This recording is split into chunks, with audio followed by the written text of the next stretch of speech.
បាទខ្សែទឹកខាងក្នុងពាក់ផ្លាកលេខ086ឈ្មោះថាបារមីរាជសីសែនជ័យជើងគោកបាទរបស់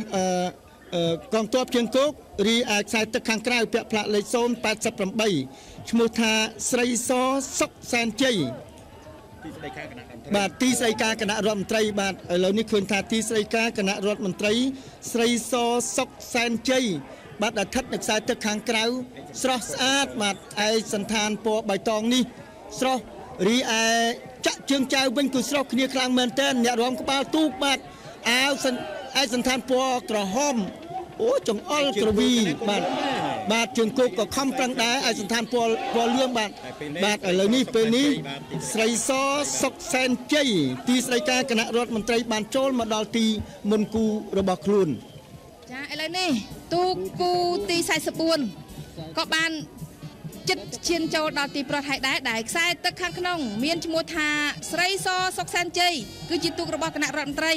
ចាស្រីសសុកសែនជ័យលឿនលយអស្ចារ្យមែនទែនហើយ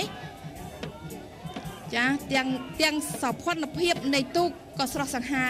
ខ្លាំងក្លាណាស់ដែរចាឥឡូវនេះចូលមកដល់ទីប្រត់មុនដៃគូប្រកួតរបស់គាត់ហើយចំណែកឯទូកខ្សែទឹកខាងក្នុងដែលមានឈ្មោះថាបារមីរាជសី